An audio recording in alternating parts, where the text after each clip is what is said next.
Good afternoon बच्चों। आज हम सभी force and laws of motion chapter का स्टडी करेंगे। आइए सबसे पहले हम सभी फोर्स के बारे में स्टडी करते हैं। What is force and what is the concept of force. First para में लिखा हुआ है, in the previous chapter we describe the motion of an objects along a straight line in terms of position, velocity and acceleration. We show that such motion can be uniform और non uniform. हम देख रहे थे कि हमने पिछले chapters में जो है पोजीशन के बारे में, मोशन, वेलोसिटी और एक्सेलरेशन के बारे में हमने स्टडी किया। उसमें हमने देखा कि कुछ मोशन जो है यूनिफॉर्म मोशन था और कुछ मोशन जो था वो नॉन यूनिफॉर्म मोशन था। We have not yet discovered what cause the motion. लेकिन अभी तक हम ये पिछले चैप्टर तक हम ये डिस्कवर नहीं कर पाए थे कि आखिर मोशन का कारण क्या है। Why does the speed of an object change with time. Speed जो किसी भी ऑब्जेक्ट की टाइम के साथ चेंज होते रहती है। जैसे किसी बॉल को आप हिट कर दिए तो वो आगे मूव करता है और धीरे धीरे वो रुक जाता है। तो आखिर ऐसा क्यों होता है? Do all motions requires a cause. क्या सभी मोशन होने के लिए कुछ न कुछ कारण चाहिए, कुछ न कुछ ऐसी बात होगी तभी कोई भी मोशन होगा? क्या कोई मोशन अपने आप नहीं हो सकता है बिना किसी कारण के? If so what is the nature of this cause. आखिर कोई भी मोशन हो रहा है, किसी न किसी कारण से हो रहा है, तो इस कारण का नेचर कैसा है, किस तरह का ये कारण होता है, किस कारण से कोई भी ऑब्जेक्ट मूव करता है। In this chapter we shall make an attempt to quench all such curiosities. इस चैप्टर में जितनी भी ऊपर क्यूरियोसिटीज हैं, इस चैप्टर में सारी क्यूरियोसिटीज का हम लोग आंसर खोजेंगे, इसे क्लियर कर लेंगे। For many centuries the problem of the motion and its cause has puzzled scientist and philosophers. बहुत सारे सेंचुरी तक, ठीक है, पूरा बहुत पुराने समय तक जो है कि कोई भी ऑब्जेक्ट आखिर मूव क्यों करता है, उसमें मोशन क्यों होता है, यह एक पजल की तरह था। कोई इसको सॉल्व नहीं कर पा रहा था कि आखिर ऐसा क्यों होता है। A ball on ground when given a small hit does not move for ever. Ground के ऊपर जो कोई एक बॉल होता है, जब तक कि हम उसे स्मॉल हिट नहीं देते हैं, वो अब does not move, sorry, a ball on ground when given a small hit. Ground के ऊपर कोई भी बॉल रखा है और उसे अगर हम एक स्मॉल हिट देते हैं, छोटी सी चोट करते हैं उसके ऊपर, does not move for ever, ये हर समय के लिए मूव नहीं करता है, थोड़ी देर के लिए मूव करता है, उसके बाद फिर रुक जाता है। Such observations suggest that rest is the natural state of the object. उस समय की बात है जब न्यूटन और गैलीलियो ने अपनी थ्योरी नहीं डेवलप की थी। ये बातें उस समय की है और उस समय मान लिया गया कि कोई भी ऑब्जेक्ट जो है वह रेस्ट में ही रहना चाहता है। ऐसा माना गया उस समय। बाद में बातें बदल जाएंगी। उस समय माना गया कि कोई भी ऑब्जेक्ट जो है रेस्ट पोजीशन में ही है, रेस्ट पोजीशन में ही रहना चाहता है। और रेस्ट पोजीशन किसी भी ऑब्जेक्ट का जो है नेचुरल स्टेट है, उसकी प्राकृतिक अवस्था है। मतलब कि वो, उसका नेचर ही ऐसा है कि वह जो है रेस्ट पोजीशन में चला जाएगा। This remained the belief until Galileo Galilei and Isaac Newton developed an entirely different approach to understand the motion. जब ये तब तक ये थ्योरी बनी रही जब तक कि गैलीलियो और न्यूटन के थ्रू जो है मोशन के बारे में समझने के लिए एक नए तरीके, नए उपागम का शुरुआत नहीं किया गया। तब तक हम ये मानते रहे थे कि ऑब्जेक्ट जो है उसका जो नेचुरल स्टेट है कि वो रेस्ट पोजीशन में रहेगा। Next, in our everyday life we observe that some effort is required to put a stationary object into the motion or to stop a moving object। हम अब जानते हैं, अब हम आज के ज़माने में हैं और हम ये जानते हैं कि किसी भी ऑब्जेक्ट को, ध्यान दीजिएगा इस पूरे पैरा में आपको फोर्स के बारे में बताया जाएगा कि फोर्स की बात आती कहाँ से है, फोर्स का कॉन्सेप्ट डेवलप कैसे होता है। ठीक है, तो आप इस चीज़ को ध्यान देते रहेंगे, लास्ट तक आ जाएगा कि फोर्स क्या है और हम उसके डिफिनेशन भी जान जाएंगे। आइए देखिए, in our everyday life we observe that some effort is required to put a stationary object into a motion और to stop a moving object. किसी भी रुकी हुई वस्तु को, स्थिर वस्तु को गति में लाने के लिए, स्टेशनरी ऑब्जेक्ट को मोशन में लाने के लिए हमें कोई ना कोई एफर्ट करना पड़ता है, या फिर कोई भी ऑब्जेक्ट जो है मूव कर रहा है उसको रोकने में हमें एफर्ट करना पड़ता है।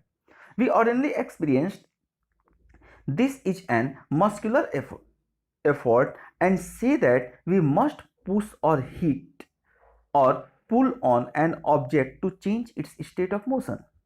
We ordinarily experience, हम सामान्य रूप से ये अनुभव करते हैं, this is a muscular effort, ये एक मस्कुलर एफर्ट है। जैसे किसी चीज को बॉल को फेंकना है तो हम अपने मस्कुलर फोर्स के थ्रू फेंकते हैं, कोई ऑब्जेक्ट मूव कर रहा है तो उसे मस्कुलर फोर्स के थ्रू रोकते हैं, सिंपल एक बॉल के ऊपर जो हम अप्लाई करते हैं।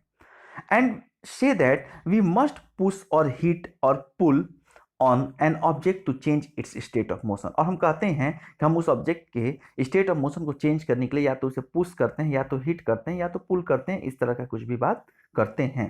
The concept of force is based on this push, और हम कॉन्सेप्ट जो फोर्स का कॉन्सेप्ट जो डेवलप होता है, हमें मानते हैं कि फोर्स इज द पुश और हिट और पुल और एक्सेट्रा, यही सारी चीजें हैं, और इसी चीज को हम जो है फोर्स कह देते हैं। Let us now ponder about the force. What is it? फिर एक जिज्ञासा उठती है कि आखिर ये फोर्स है क्या? क्या पुशिंग पुलिंग फोर्स है या फिर फोर्स कुछ और है? In fact no one has seen, ये बात सही है। अब हम ये जानने की ओर बढ़ रहे हैं कि फोर्स क्या है, तो यहाँ से चीजें गंभीर हो रही हैं, ध्यान से समझिएगा। In fact no one has seen, वास्तव में किसी ने फोर्स को देखा नहीं है। टेस्टेड, किसी ने टेस्ट नहीं किया, टेस्ट मतलब खाने वाला टेस्ट है ये, TASTE, किसी ने टेस्ट नहीं किया है। और फिल द फोर्स, और किसी ने फोर्स को फिल भी नहीं किया आज तक। आप कहेंगे नहीं, हम तो फिल करते हैं फोर्स को, पुशिंग पुलिंग है, दिखता भी है। ध्यान दीजिएगा, this are not a force, this are the effect of force. ये सभी फोर्स नहीं है, ये सभी फोर्स के इफेक्ट हैं, कि फोर्स का इफेक्ट पड़ने पर क्या होगा, ये सारी चीजें हैं, बट ये फोर्स नहीं है। कोई भी एक, मान लीजिए आपका फ्रेंड है, आपके हाथ के ऊपर फोर्स लगाता है तो आपका हाथ दब जाता है, तो ये फोर्स का इफेक्ट है कि आपका हाथ दब जाता है, ना कि ये फोर्स है। फोर्स को ना तो हम देख सकते हैं, ना तो फील कर सकते हैं, ना तो एग्जामिन कर सकते हैं।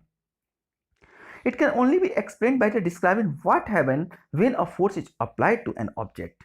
इसे हम केवल कैसे एक्सप्लेन कर सकते हैं कि अगर हम किसी भी ऑब्जेक्ट के ऊपर फोर्स अप्लाई करेंगे तो क्या होगा, या दूसरे उसको हम वाइस वर्सा कहें, तो अगर ऐसा ऐसा होगा तो ये फोर्स है। जैसे कि पुशिंग पुलिंग होगी, कोई मूवेबल ऑब्जेक्ट जो है स्टॉप हो जाएगा, स्टेशनरी हो जाएगा, कोई स्टेशनरी ऑब्जेक्ट मूव कर जाएगा, कोई किसी भी ऑब्जेक्ट का शेप फॉर्म डिफॉर्म हो जाएगा।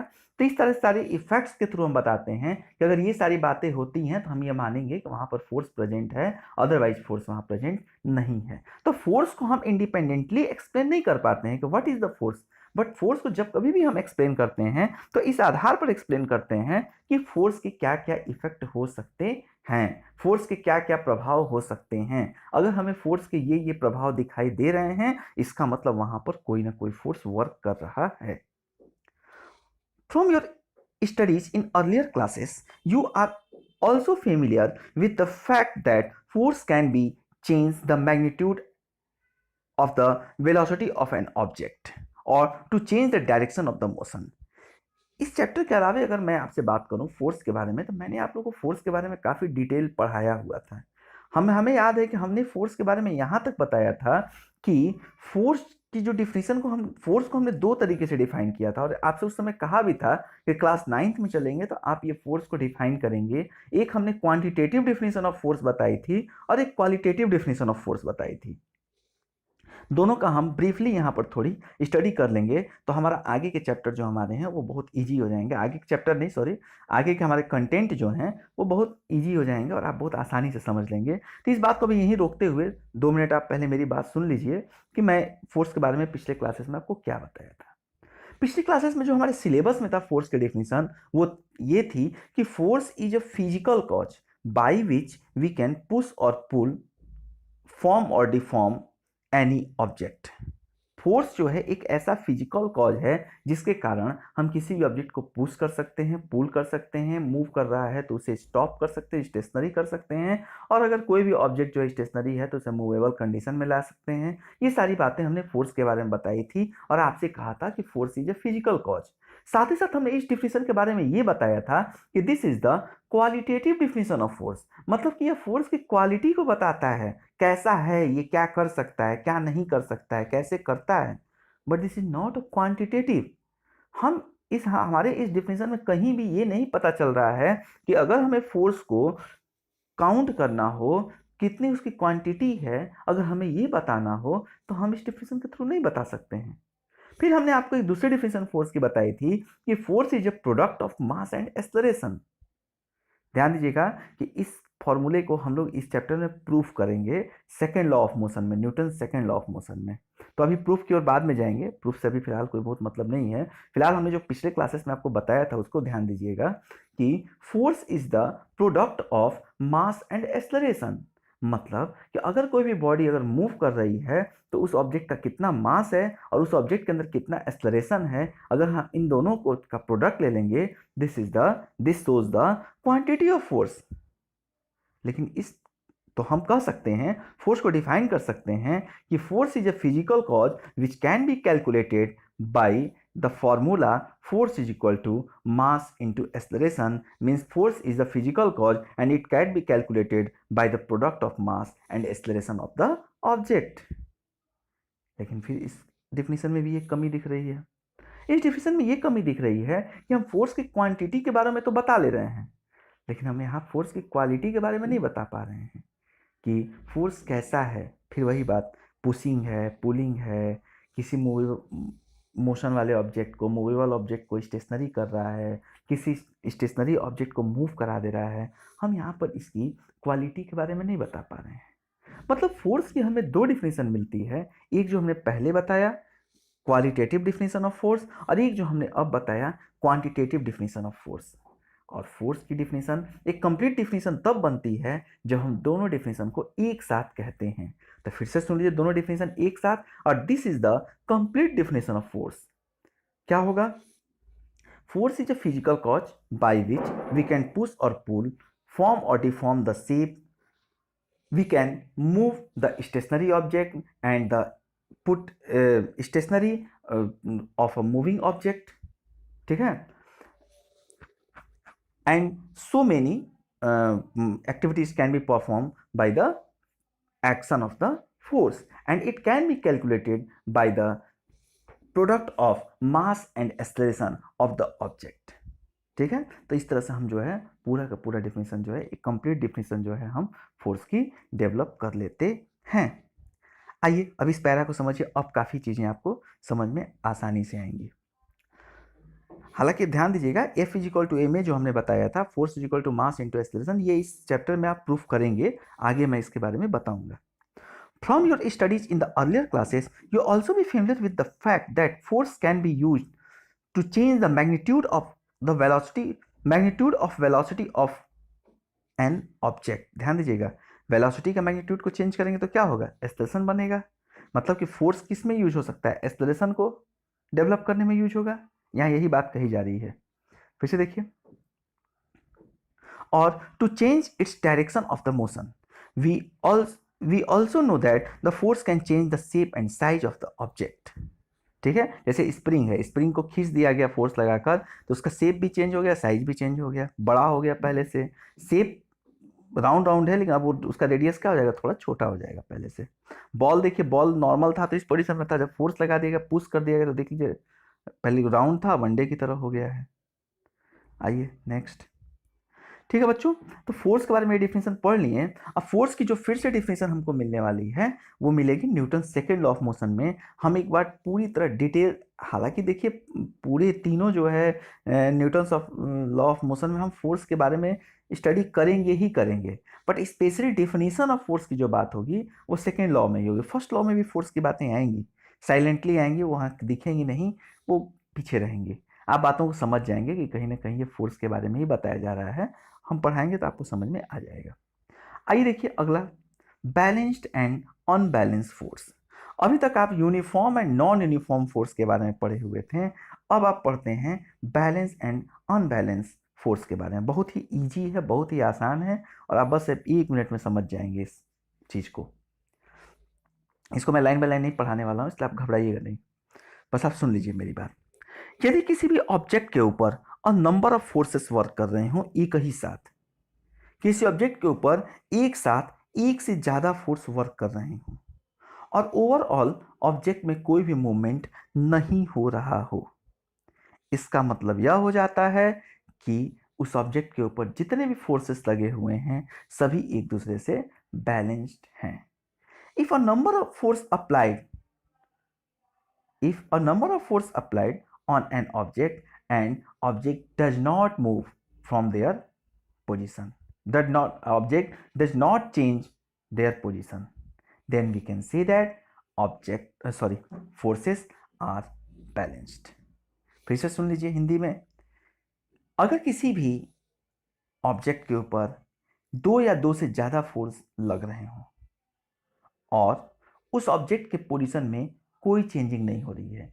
पोजीशन से मेरा मतलब दो बातें होती हैं। पोजीशन का मतलब कभी आप केवल स्टेशनरी मत समझिएगा।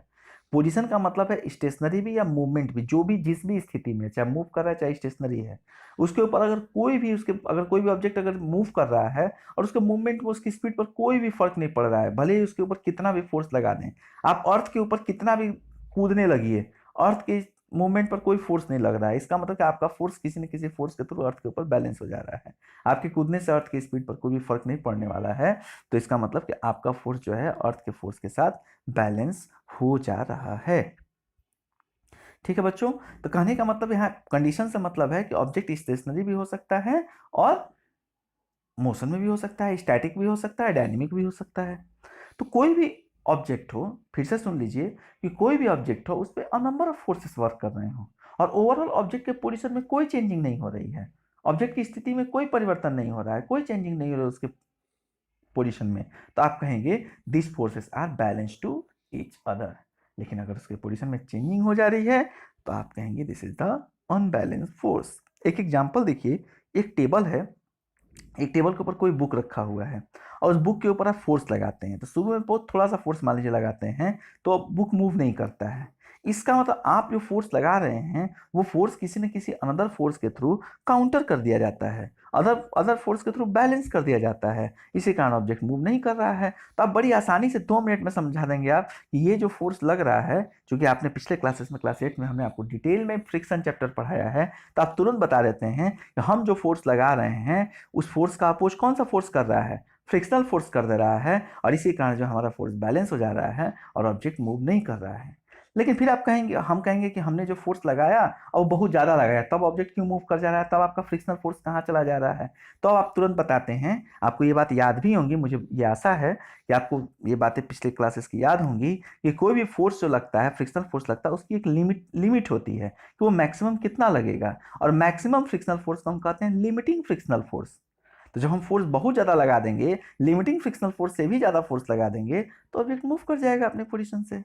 और ऑब्जेक्ट अगर मूव कर जाएगा तो हम कह देंगे ये लिमिटिंग फ्रिक्शनल फोर्स से ज़्यादा हो गया, इसलिए फोर्स अनबैलेंस नहीं हुआ और ऑब्जेक्ट मूव कर गया। तो इन सारी पूरे सेक्शंस को आप पढ़ेंगे, यही बातें इसमें हैं और कोई ऐसी नई बात नहीं है, और आप आसानी से इन चीज़ों को समझ सकते हैं। आइए next, first law of motion, ये बहुत अच्छी चीज़ है, समझने की बात है। आइए पहले इस फिगर को समझ लीजिए, इसको समझ लेंगे तो पूरा आप जो है फर्स्ट लॉ ऑफ मोशन समझ जाएंगे। हाँ, ध्यान से देखिए इस फिगर को, फिगर ऊपर वाले फिगर को देखिएगा, ए और बी को देखिएगा कि एक बॉल है फिगर ए में, उसे नीचे ड्रॉप वहाँ से छोड़ दिया जा रहा है, तो वो नीचे चूँकि स्लोप है तो नीचे गिर जा रहा है, और नीचे गिरने के बाद जो सामने एक स्लोप है उसके ऊपर वो चढ़ जा रहा है। और ध्यान दीजिएगा कि दोनों की स्लोप बराबर है, मतलब जितनी ढाल इसकी है उतनी ही ढाल इसकी भी है। तो जितनी, अब मान लेते हैं कि बीच में कहीं कोई फ्रिक्शन नहीं है, फ्रिक्शन लेस सरफेस है, मतलब फ्रिक्शन बिल्कुल है ही नहीं, ऐसा संभव नहीं है कि कोई भी सरफेस हो उसमें फ्रिक्शन ना हो, बट हम ऐसा मान लेते हैं कि इसमें कोई भी फ्रिक्शन नहीं है। ठीक है, जब कोई फ्रिक्शन नहीं है तो ऑब्जेक्ट को यहाँ पर हम जो है नीचे स्लोप पर जो है डाउन करते हैं, तो ये क्या हो जा रहा है, ऊपर की तरफ चढ़ जा रहा है। कहाँ तक जा रहा है, जितना लेंथ कवर किया था इस फ्रिक्शनलेस सरफेस के ऊपर, स्लोप के ऊपर, ठीक उतना ही लेंथ इस पर भी कवर कर लेता है। उसी फिगर को जो है, उसी सिचुएशन को जो है यहाँ सी में लाइन के थ्रू दिखाया गया है। ब्लैक वाली लाइन जो है वो ऊपर वाले पोजीशन को शो कर रही है, मतलब कि जिस हाइट से बॉल गिरा था उसी हाइट पर बॉल चला गया। अब क्या कर रहे हैं कि जो बी पोजीशन में जो स्लोप है उसको थोड़ा डाउन कर रहे हैं, ठीक है, ब्लू वाली लाइन बन गई, उसको थोड़ा कम कर रहे हैं स्लोप को।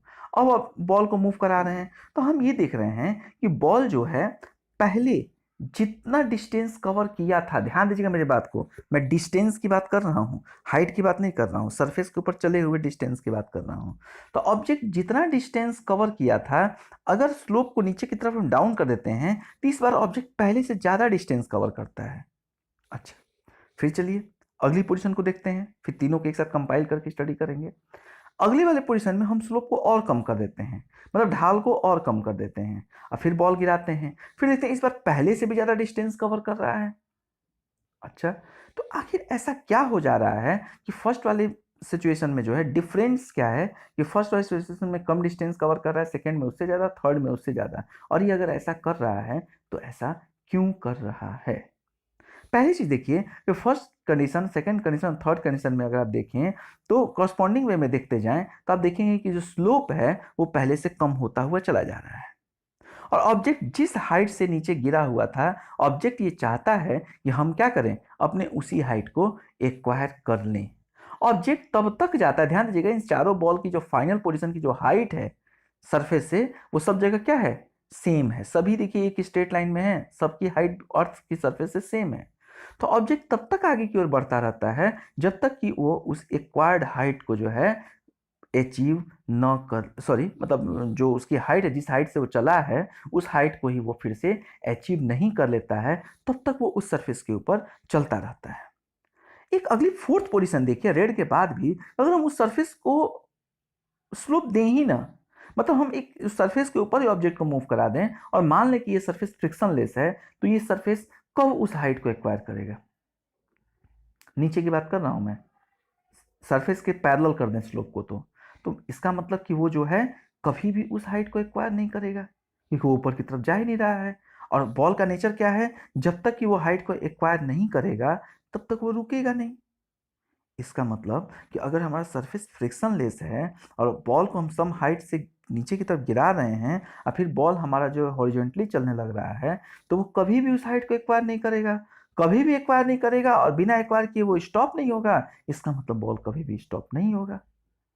इसका मतलब यह हुआ कि जब कभी भी हम किसी भी ऑब्जेक्ट के ऊपर फोर्स लगाते हैं, जब भी हम किसी भी ऑब्जेक्ट के ऊपर फोर्स लगाते हैं तो क्या करता है, अपने पुरानी सिचुएशन को जो है मेंटेन करने की कोशिश करता है।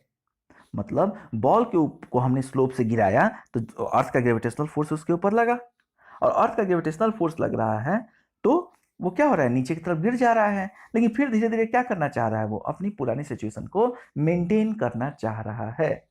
अब वो तब तक मूव करता है जब तक कि वो अपने पुराने सिचुएशन को मेंटेन न कर ले। मतलब यह हो गया कि जब कभी भी अगर यदि हम किसी भी ऑब्जेक्ट के ऊपर कोई फिजिकल कॉज लगाते हैं तो फर्स्ट ऑफ ऑल वो क्या करता है, उस फिजिकल कॉज के कारण अपने सिचुएशन की चेंजिंग का अपोज करता है। ठीक है बच्चों, दूसरी चीज कि इसका जस्ट उसका वाइस वर्सा हो गया कि अगर हम किसी भी ऑब्जेक्ट के ऊपर कोई भी फिजिकल फोर्स ना लगाएं तो फिर क्या होगा, उसके फिजिकल पोजीशन में कोई भी चेंजिंग नहीं होगी। अब क्या हुआ कि अब लास्ट पोजीशन की बात कर रहा हूं, ध्यान से सुनिएगा। जो चार पोजीशन हमने बताया, जो स्लोप जो हॉरिजॉन्टली जा रहा है, मैं अब वहां से डिफाइन कर रहा हूं कि कोई भी बॉल अगर नीचे की तरफ डाउन हुआ और सरफेस के साथ चलता चला जा रहा है, हमने सरफेस कैसा एज्यूम किया था, फ्रिक्शनलेस। इसका मतलब कोई भी एक्सटर्नल फिजिकल कॉज उसके ऊपर नहीं लग रहा है। जब कोई फिजिकल कॉज नहीं लग रहा है तो क्या करेगा, अगर ऑब्जेक्ट के ऊपर कोई भी physical cause, external physical cause ना लगे, तो वो अपने पुराने सिचुएशन को मेंटेन किए रहेगा और ये बॉल जो है वह इनफाइनाइट डिस्टेंस तक कवर करता हुआ चला जाएगा। तो इससे क्या पता चलता है, इससे Newton first law of motion का जो है स्टेटमेंट पता चलता है कि अगर हम किसी भी ऑब्जेक्ट के ऊपर कोई भी फिजिकल कॉज अप्लाई करें तो ऑब्जेक्ट क्या करता है, जब कभी हम किसी ऑब्जेक्ट के ऊपर अगर हम फिजिकल कॉज अप्लाई करते हैं तो ऑब्जेक्ट उस फिजिकल कॉज के कारण चेंजिंग का अपोज करता है। ठीक है, यदि हम किसी ऑब्जेक्ट के ऊपर कोई भी एक्सटर्नल फिजिकल कॉज अप्लाई करते हैं तो ऑब्जेक्ट उस एक्सटर्नल फिजिकल कॉज के कारण अपनी पोजीशन की चेंजिंग का अपोज करता है। मतलब कि यदि हम किसी ऑब्जेक्ट के ऊपर कोई भी एक्सटर्नल फिजिकल कॉज अप्लाई ना करें तो वो अपने पोजीशन को कभी भी चेंज नहीं करेगा। अब हम पहले सेक्शन हमने पढ़ा था, चैप्टर के एकदम स्टार्टिंग में हमने पढ़ा था कि हम बॉल को अगर एक शॉर्ट किक देते हैं तो बॉल मूव कर जाता है। बॉल मूव करता है लेकिन धीरे धीरे वो स्टॉप हो जाता है, अपनी पोजीशन को नेचुरली चेंज कर लेता है। अब हमें उसका आंसर मिल गया कि ऐसा क्यों होता है। ऐसा इसलिए होता है कि बॉल जब मूव कर जाता है तो उसके ऊपर एक बाहर से एक्सटर्नल फिजिकल फिजिकल कॉज उस पर जो है एक्ट होता है, जिसे हम कहते हैं फ्रिक्शनल फोर्स। अगर ऐसे सरफेस के ऊपर बॉल मूव करे जहां पर कोई भी एक्सटर्नल फिजिकल कॉज ना हो, मतलब कोई भी एक्सटर्नल फोर्स ना हो, तो ऑब्जेक्ट क्या करेगा, अपने पोजीशन को मेंटेन किया रहेगा और वो इनफाइनाइट टाइम तक जो है मूव करता रहेगा। तो अब आपको समझ में आ गई होगी कि बॉल को जो आपने शॉर्ट किक दी थी उसके बाद बॉल मूव करते हुए स्टॉप क्यों कर गया था, क्योंकि वहां पर एक फिजिकल कॉज जो है वर्क कर रहा था, जिसका नाम हम देते थे क्या, फ्रिक्शन। और फ्रिक्शन का ऑब्जेक्ट रुक जा रहा है। अगर फ्रिक्शन वहां नहीं रहता तो ऑब्जेक्ट जो है मूव करता ही रहता, कभी भी वो नहीं रुकता, जैसा कि सैटेलाइट के केस में होता है। हालांकि क्या क्या चीजें होती हैं वो बात की चीजें, हम उसमें बहुत डिस्कस नहीं करेंगे, बट हम ये जानते हैं कि कोई भी ऑब्जेक्ट जो है अगर यूनिवर्स में मूव कर रहा है तो वो इनफाइनाइट टाइम तक जो है मूव करता रहता है बिना किसी एक्सटर्नल एनर्जी दिए हुए। ठीक है, कुछ कुछ 100% नहीं कहेंगे, कुछ कुछ ऐसी बातें हमारे आर्टिफिशियल सैटेलाइट के लिए भी सही होती हैं, बट 100% इसलिए नहीं कहेंगे, कभी वो आपके चैप्टर में कोर्स में नहीं है। क्या होता है, कैसे होता है, वो सब चीज़ें बाद में डिस्कस होंगी। तो आप इस सेक्शन को ढंग से पढ़ेंगे। नेक्स्ट डे हम लोग फर्स्ट लॉ ऑफ मोशन के बारे में स्टडी करेंगे और इसमें देखेंगे हम लोग कि जो हमारी फर्स्ट लॉ ऑफ मोशन का जो स्टेटमेंट है वो हम कैसे रिकवर करते हैं। एक बार आप पहले इसको पूरा पढ़ लीजिएगा। नेक्स्ट क्लास का टारगेट रहेगा first law, second law and third law of motion तीनों हम लोग कंप्लीट कर लें। थैंक यू बच्चों।